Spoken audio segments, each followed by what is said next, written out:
여러분 안녕하세요. 행복한 노후를 꿈꾸는 금퇴연구소의 박종현입니다. 여러분 오랜만에 인사드리는 것 같은데요. 이번 영상은 매월 여러분들께 보내드리는 퇴직연금 투자법 6월 ETF 포트폴리오 전략입니다. 제가 지금 영상을 찍고 있는 곳이 조금 이렇게 울리는 것 같아요.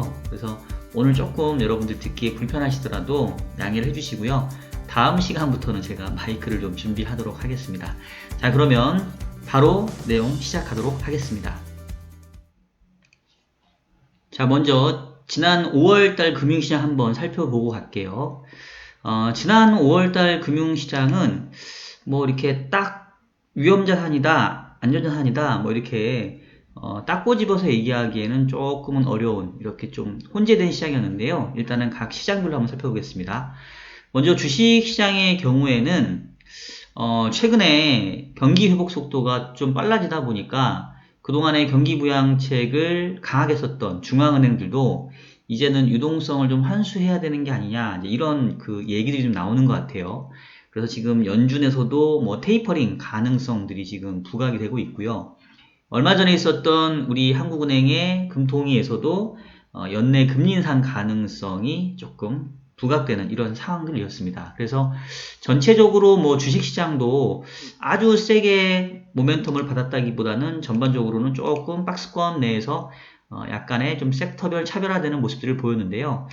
아무래도 금리 상승에 대한 통화 긴축에 대한 부담을 받는 기술주, 성장주가 중심이 되는 나스닥이나 코스닥 같은 경우는 조금은 약세를 보였고요. 반면에 뭐 다우라던가 그리고 국내로 봤을 때는 코스피 요런 이 전통적인 기업들 위주로 되어 있는 시장은 조금 강세를 이어갔습니다. 주식시장에서 조금 특징적이었던 거는 이 중국의 상해 증시일 텐데 지금 보시는 것처럼 5월 달에 뭐 거의 5%에 육박하는 가파른 상승세를 좀 보였고요. 뒤에 다시 말씀을 드리겠습니다만 이와 함께 이 위안화의 절상 속도도 상당히 빠르게 진행이 됐습니다. 그래서 전체적으로는 유동성 환수에 대한 우려감들이 제기되고 있긴 하지만 기본적으로 경기가 정상화되고 경기 회복 속도가 좀 빨라지다 보니까 이런 것들이 주식시장에 여전히 우호적으로 작용하고 있다. 이렇게 좀 말씀드릴 수 있을 것 같습니다. 반면에 이제 채권시장의 경우에는 이 테이퍼링 그리고 뭐 국내 금리 인상 얘기 상당히 조금 부담스러운 내용일 수밖에 없는데요. 다만 이제 미국 같은 경우는 그동안에 미국채 금리가 3월 말에 뭐 한 1.77%까지 10년짜리가 올라가면서 이미 좀 이러한 통화 긴축 가능성에 대한 부분들이 좀 선반영 됐기 때문에 추가적으로 금리 상세가 나타나지는 않았고요. 오히려 이제 해외 금리, 미국 금리는 조금 안정적이었던 반면에 국내 금리가 상승세가 좀 더 진행이 됐습니다. 특히 지난주에 있었던 5월 금통위에서 연내 금리 인상 가능성이 부각된 부분들, 그리고 정부가 지금 내년까지 확장 재정을 유지하고 5차 재난지원금 가능성까지 얘기하면서 지금 올해 벌써 2차 추경에 대한 얘기들이 슬금슬금 나오고 있거든요. 이제 그러다 보니까 국내 금리 좀 수급 부담 때문에 좀 금리가 다시 고점을 뚫고 좀 올라가는 이런 모습들을 좀 보였습니다. 그래서 전반적으로는 국내 채권이 상당히 약세를 보였고요. 지난 5월 달에 가장 좀 눈에 띄는 움직임을 보였던 거는 역시 이제 환율, 외환시장인데 일단 달러 인덱스가 90을 깨고 내려왔습니다. 이게 지난 3월 말만 하더라도 미국 채금리 상승세와 더불어 달러와 강세가 상당히 좀 심하게 나타났는데 그 이후에 올해 저점 수준으로 달러화가 약세로 전환이 됐고요. 그와 괴를 같이 하면서 지금 위안화가 6.38까지 내려왔습니다. 지금 이거를 기간을 좀 늘려서 보시면 지난 2018년 이후에 위안화의 절상폭이 상당히 큽니다. 거의 3년 내 위안화가 가장 강한 그런 모습들을 좀 보여주고 있고요. 최근에 중국 경제가 빠르게 회복되고 있는 부분들, 그리고 중국 증시에 대한 기대감들이 이 위안화에 대한 수요를 높이면서 중국 증시의 강세, 그리고 위안화의 강세를 좀 이끌고 있고요. 뭐 일각에서는 최근에 이 원자재 가격이 많이 올라서 중국이 위안화의 절상을 뭐 용인하는 거 아니냐, 뭐 이런 얘기도 있었는데 지금 최근에 그 지준율을 인상하는 그런 어떤 정책을 취하면서 강한 위안화 절상에 대해서는 좀 거부감을 드러내는 이런 모습도 좀 보였습니다. 환율 측면에서 결국 우리나라 환율이 이렇게 하락하고 있는 부분들이 다 이제 맞물려 있는 거고요. 한때 1130원, 40원을 트라이했던 이 원달러 환율이 지금 이제 1105원까지 하락을 해서 지난번 저점 수준까지 내려왔습니다. 아직은 연초에 이 1080원 수준까지는 좀 룸이 있긴 한데 전체적으로 봤었을 때 달러와의 약세 흐름이 좀 이어지는 이런 상황이라고 한다면 뭐 환율의 추가적인 하락세를 좀 얘기해 볼 수 있겠고요. 다만 이제 좀 의견이 분분해요. 지금 이제 미국이 테이퍼링을 하게 되면 상대적으로 그 선진국 중에서는 가장 좀 긴축을 앞서가는 국가가 되기 때문에 다시 달러화가 좀 강세가 되지 않겠냐. 그러면 최근에 뭐 위안화의 강세, 또 우리 환율의 하락세 이런 부분들이 다시 또 어느 정도 막힐 거다. 이제 이런 얘기들이 있는데 뭐 환율에 대해서는 사실 저는 기본적으로 박스권 전망을 갖고 있습니다. 1080원 지난번에 봤던 저점을 뚫고 내려가기에는 쉽지 않고 다만 전체적으로 위험선호 현상들과 맞물려서 경기 회복 구간에서는 달러화가 약세이기 때문에 신호통화의 절상은 좀 이어질 수 있다고 보고요. 뭐 환율이 위쪽보다는 아래쪽을 좀 더 트라이 할 수 있는데 그렇다고 해서 지난번 저점 1080원을 깨고 내려갈 정도로 강하게 원화가 강세를 보이고 달러가 약세를 보이기가 쉽지 않다. 크게 보면 1080원과 한 1130원 정도에서의 박스권 흐름들이 뭐 올해 내내 이어질 가능성이 크지 않겠나 이렇게 일단 저는 외환시장을 좀 바라보고 있는 상황입니다. 그리고 5월 중에 또 이 원자재 시장의 움직임도 상당히 의미 깊었는데요. 일단은 WTI가 68불까지 육박하면서 거의 70불을 지금 트라이 하고 있는데 글로벌리 경기 회복에 대한 수요 이런 부분들도 있고 그리고 이란이 핵 협상을 뭔가 하면서 원유 시장에 이렇게 컴백을 할 거다라는 기대들이 있었는데 생각만큼 그렇게 핵 협상이 이렇게 쉽지 않은 이런 얘기들이 나오면서 이란 쪽에 원유가 공급되기까지 시간이 좀 걸릴 거다 이런 기대감들 가능성 예상들이 지금 유가의 상승세를 좀 견인을 하고 있습니다. 구리 가격도 경기 회복세와 맞물려서 계속 높은 수준을 유지하고 있고요. 재밌는 건 이제 금이에요. 금이 사실은 연초 올해 한 3월 말까지만 하더라도 매우 약세를 보여서 야 이제 뭐 금이라고 하는 게 흔히 말하는 이 안전자산으로서의 어떤 대표성 그리고 인플레이션 해지 기능으로서 하는 것들을 좀 상실한 거 아니냐. 그리고 반면에 이제 비트코인이나 가상자산이 그 빈자리를 메꾸는 거 아니냐. 이제 이런 기대감들이 있었는데 지금 3월 초부터 해서 금 가격은 다시 상승세로 전환을 했고요. 정확하게 그때를 그 변곡점으로 해서 지금 비트코인을 위시로 한 가상자산은 상당히 가파른 하락세를 보였습니다. 한때 비트코인이 8,200만원까지 갔는데 지금 4,300만원이니까 거의 반토막이 났고요. 이더리움의 경우에는 최근 떠오르고 있는 디파이의 기본 그 통화로 사용이 되면서 한때 비트코인보다 상당히 강세를 보였었는데요. 뭐 전반적으로 비트코인 가격이 하락하면서 이더리움도 하락세를 면치 못했습니다. 중국을 중심으로 해서 이 비트코인에 대한 채굴 거래도 금지하겠다. 그리고 뭐 미국에서도 상당히 이제 규제에 가까운 얘기들이 나오면서 각국 중앙은행들이 이 기존의 전통 화폐, 전통 통화를 위협하는 이런 가상자산에 대한 그런 어떤 부담 그리고 부작용들을 조금 제시하다 보니까 전체적으로 가상자산에 대한 그런 기대감들이 상당히 많이 위축이 됐고요. 또 아무래도 통화긴축에 대한 얘기가 나오다 보니까 그동안 그 상당히 유동성이 많이 풀리면서 법정 통화에 대한 반대급부로 이 가상자산에 대한 수요가 좀 늘어났는데 그런 부분이 최근에 좀 빠르게 열기가 좀 식는 이런 모습을 보여주고 있습니다. 다만 뭐 기본적으로 이 가상화폐라는 게 지난번 그 버블 붕괴와는 다르게 이제는 기관 투자자들의 시장 참여가 많아졌고 가상화폐와 뭐 비트코인 또는 이더리움을 통해서 여러 가지 이제 비즈니스 모델들이 좀 만들어지고 있기 때문에 그리고 또 최근에 메타버스라고 하는 그런 가상현실 자체가 시장이 커지면서 그 안에서 사용되는 통화는 결국은 가상화폐가 될 수밖에 없는 거 아니냐 이제 이런 것들이 근저에 깔려 있기 때문에 옛날처럼 거품이 쭉 빠지기보다는 그동안 과하게 올라온 부분이 좀 조정되는 이런 정도의 상황이 좀 아닌가라고 저는 좀 개인적으로 판단을 하고 있습니다. 자, 이 정도로 해서 5월달 금융시장 동향을 좀 살펴드렸고요. 이제 지난 5월달에 제 이 퇴직연금 포트폴리오의 성과 그리고 지난달에 리밸런싱 전략이 얼마나 유효했는지 한번 말씀드리도록 하겠습니다. 일단은 그 전체적으로 5월 달에 저의 퇴직연금 그 ETF 포트폴리오를 보시면 결론적으로 평균 수익률은 한 3.4% 정도 났는데 제가 비중들까지 감안한 가중평균 수익률은 8.36%. 지난 5월 달에도 제 이 퇴직연금 ETF 포트폴리오는 상당히 성과가 괜찮았습니다. 종목별로 한번 살펴드리면 가장 일단은 그 좋은 성과를 냈던 부분들이 계속해서 이제 리츠 쪽에서 저는 수익률을 좀 좋게 내주고 있어요.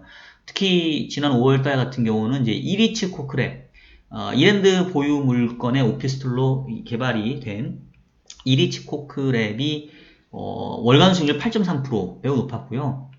그 다음에 뭐 신한알파 리츠, 그 다음에 ESR 캔달스퀘어 리츠도 5%대의 높은 수익률을 보였습니다. 특히 제 같은 경우는 이 리츠를 전체적으로 봤을 때는 거의 한 제 포트의 20%를 들고 있기 때문에 수익률에 대한 기여도도 상당히 좀 높게 진행이 됐습니다. 그리고 원자재 시장도 앞서 얘기했던 것처럼 뭐 금 가격, 구리 가격 올라가면서 상당히 높은 수익률들을 좀 보여줬고요. 그 다음에 이제 그 섹터별로 봤을 때는 주식형에서는 그 차이나 전기차 솔라액티브가 모처럼 만에 매우 가파른 상승세를 좀 보여줬어요. 그래서 한동안 전기차 시장 전체적으로 조금 전기차 관련주들이 약세를 보였는데 국내에서는 여전히 전기차 관련주, 배터리주들이 좀 약세거든요. 근데 중국에서 먼저 이 전기차 관련된 이 솔라액티브가 급등세를 보이면서 국내에서도 조금 뭔가 이 배터리 관련주에 대한 기대감을 조금은 저는 볼 수 있는 그런 5월이었지 않나라는 생각이 듭니다. 그리고 이 온라인 미디어 업종, 미디어 엔터테인먼트 쪽도 상당히 수익률 괜찮았고요. 그리고 이제 기계 장비, 뭐 중공업 하는 조선 또 이런 중장비 관련된 헤비 인더스트리 쪽의 그 종목들 상당히 괜찮았고, 그리고 5월달에 가장 눈에 띄는 강세는 역시 요 여행 레저죠. 코로나 백신이 이제 국내에서도 상당히 빠르게 접종이 이루어질 거다라는 기대감들 때문에 경기 정상화에 대한 기대감이 커졌고요. 그러다 보니까 이제 컨택트 관련된, 뭐 여행 관련된, 뭐 이런 종목들, 그리고 최근에는 여행 관련 산업뿐만 아니라 면세점 관련된 거, 뭐 화장품, 그리고 뭐 CJ, CGV 같은 뭐 극장 관련주, 이런 대면 관련 종목들이 상당히 좀 강세를 보였던 그런 5월이었습니다. 화장품도 뭐 5%대였고요. 또 뭐 글로벌 럭셔리 괜찮았고, 그리고 그 지난 5월 달에 제가 포트폴리오 리밸런싱 하면서 가장 강조했던 게 자동차를 이제 물타기 하겠다. 그동안 자동차가 이 차량용 반도체의 공급이 부족해지면서 상당히 이제 수익성 악화에 대한 우려가 있었는데 오히려 기회다. 그래서 이제 제가 자동차가 상당히 강하게 어필을 했었죠. 5월 달에 9% 이상 올랐습니다. 그래서 상당히 저는 조금 5월 포트를 보면서 생각했던 대로 흘러갔구나. 좀 괜찮았었고요. 반면에 이제 이 와중에 조금 약세였던 거는 나스닥 100 전체적으로 앞서 얘기했던 것처럼 기술주 관련된 부분들이 좀 조정이었으니까 나스닥도 별로 좋진 않았고, 그 다음에 이제 글로벌 4차 산업 로보틱스, 그리고 2차 전지 산업, 배터리 관련주들이 국내에서는 지난 5월 달에도 상당히 좀 부진한 성과를 보였습니다. 그럼에도 불구하고 일단은 제 전체 포트의 수익률은 이 리츠의 선방에 힘입어서 좀 괜찮았다라는 말씀 다시 드리겠고요. 5월 달에 제가 어떤 종목들을 추가했냐면 5월의 기본적인 전략은 그동안 수익률이 좀 부진했던 거, 마이너스 많이 난 거 물타기 하겠다. 근데 아무거나 물타기 하지는 않고 기본적으로 성장 기술주에 대한 가격 부담은 계속 있을 것 같아서 실질적으로 조금 실적이 뒷받침될 만한, 수요가 뒤따를 만한 종목들 위주로 갔고, 특히나 이제 코덱스 자동차를 많이 좀 강조를 드렸었습니다. 그래서 앞서 얘기했던 것처럼 자동차 위주로 비중 확대를 했는데 5월달 수익률은 9% 이상 나오면서 전체 포트에도 좀 기여했던 이런 상황이었고요. 일단은 5월달의 리밸런싱 전략은 나름 좀 효과적이었다, 이렇게 말씀드릴 수 있겠습니다. 제 전체 포트폴리오 다시 한번 좀 보여드리면 현재 주식형을 40% 들고 있고요. 채권형 22%, 그다음에 리츠가 20%, TDF 12%, 원자재 5% 이런 비중들로 저는 퇴직연금 포트폴리오를 구성하고 있습니다. 자, 그럼 이제 여러분들 관심을 가지시는 6월 달에는 어떻게 포트를 가져갈 거냐 하는 건데 6월 달에는 나름 좀 변화가 있습니다. 일단은 제가 세 종목을 제외시키고 그리고 5종목을 그 대체해서 편입을 시키기로 했는데요. 일단은 제가 제외시키고 했던 종목은 리츠 2종목하고 코덱스 철강입니다. 근데 이제 잘 들으셔야 되는 게 이 종목들을 나쁘게 보는 건 아니에요. 기본적으로 저는 이 신한알파 리츠나 이리치코크랩은 누적 수익률이 거의 20% 이상이 넘습니다.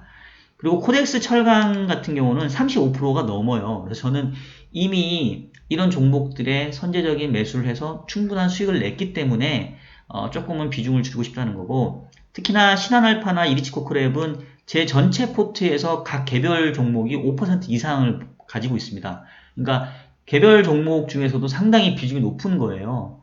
그리고 코덱스 철강도 역시 3% 이상의 비중을 단일 종목 갖고 있으니까 그동안 제가 한 3월부터 3월, 4월, 5월 3개월 기본적으로 이제 이 철강 관련된 종목들 근데 뭐 기계 장비 이런 거 비중 확대 한번 말씀드렸는데 충분히 수익을 얻었기 때문에 다 파는 건 아니고 이제 여기서 먹은 거를 일부 차익 실현해서 조금 물타기가 필요하고 내지는 지금 모멘텀이 받쳐주는 종목들을 좀 사겠다. 이렇게 좀 이해를 해주시면 좋겠고요. 그러면 6월 달에 신규로 들어가는 종목들은 뭐가 있냐? 일단은 그 코덱스 2차 전지산업 추가로 들어갑니다. 제가 이 종목 같은 경우는 5월 달 수익률이 마이너스 6%인데 제가 들어갔던 시점은 이제 5월 중순 정도였기 때문에 제 포트의 수익률은 실제로는 0.69%로 플러스예요. 근데 이제 제가 전체 ETF 포트폴리오에서 가지고 있는 비중이 1%도 안 되기 때문에 조금씩 더 비중을 늘려야겠다라는 생각이 들고요. 그리고 앞서 얘기했던 것처럼 지금 그 지난 5월 달에 차이나 전기차 솔라액티브가 16% 넘게 상승했기 때문에 왠지 국내 2차 전지산업 관련된 배터리주 종목들도 조만간에 좀 상승세를 보이지 않겠냐라는 기대감들이 조금 저는 있습니다. 그래서 비중도 낮고 그리고 지금 가격대도 나쁘지 않기 때문에 조금씩 저가 매수해 가겠다 이런 관점이고요. 두 번째는 코덱스 자동차인데요. 5월달 수익률 매우 좋았다고 말씀드렸어요. 누적 수익률도 제가 물타기를 하면서 거의 이제 보합에 갖다 놨습니다. 근데 코덱스 자동차 비중이 여전히 1.65%로 역시 제 전체 ETF에서는 좀 적은 수준이고요. 기본적으로 앞서 얘기했던 것처럼 이제 이 차량용 반도체의 이 공급 부족은 시간이 지나면 해결될 거라고 봐요. 그리고 이제 경기 회복에 따른 보복 소비 관련된 부분들이 특히나 이제 자동차로 좀 이어지지 않을까 싶고, 미국에서 지금 중고차 시장이 뭐 아주 핫하고 뭐 시동만 켜지면 팔린다고 하니까 그러면 신규 자동차에 대한 수요는 상당히 저는 좋을 거라고 보기 때문에 자동차 쪽 비중을 좀 더 확대하는 그런 결정을 내렸습니다. 그리고 이제 그 컨택트 관련된 종목 중에서는 타이거 화장품을 좀 더 추가로 하기로 했는데, 일단 저는 화장품 관련 이 타이거 화장품은 누적 수익률이 12% 괜찮습니다. 근데 일단 추격 매수인데 비중이 2%면 아직은 조금 낮은 편이고요.